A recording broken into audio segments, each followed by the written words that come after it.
Hello and welcome to my channel. Today we'll be talking about Marvin Alvin Clark. Marvin disappeared under mysterious circumstances while en route to visit his daughter, who lived in Portland, Oregon during the Halloween weekend in 1926.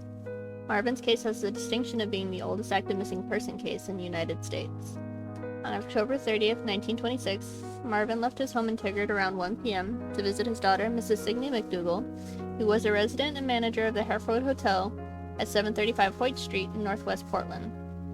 Marvin was reported missing November 6, 1926. Some reports state he embarked by stagecoach, and some say he traveled by bus.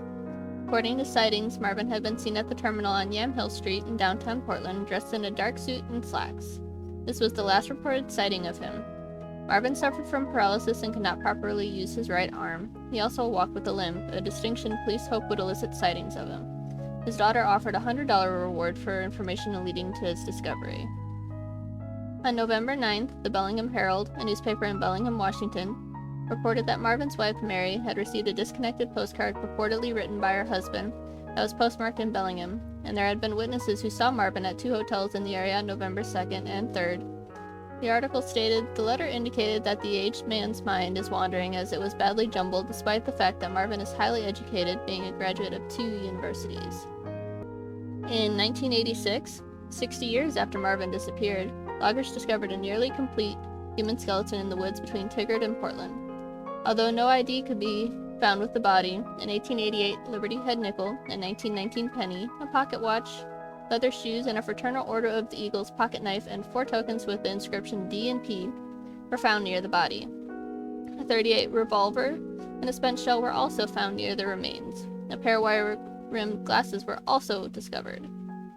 Upon an autopsy of John Doe, the state medical examiner, Dr. Karen Gunson, observed a bullet hole in the man's skull and effectively ruled the death a suicide. The estimated age of the John Doe was 35 to 55 years old. Several days after this discovery, Marvin's granddaughter, Dorothy Willoughby, came forward suspecting the John Doe may have been her missing grandfather, but a positive ID could not be made at the time. Dorothy Willoughby passed away in 1991. In 2011, years later, Dr. Nikki Vance of the Oregon State Medical Examiner's Office revisited Marvin's missing person file, and forensic pathologists were able to retrieve a sufficient DNA from the skeletal remains of the John Doe, which had remained in storage since its 1986 discovery. In 2014, an article published by the Oregonian, it was stated that the medical examiners were unable to locate maternal descendants of Marvin in order to make a positive ID.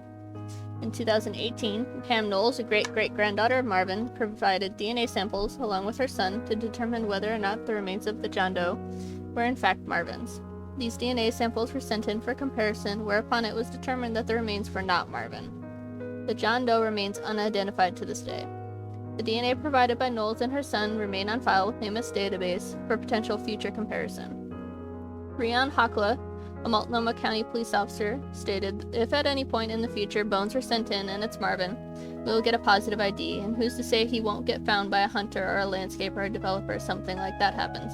So there is a chance he could be found. Will you be the missing piece?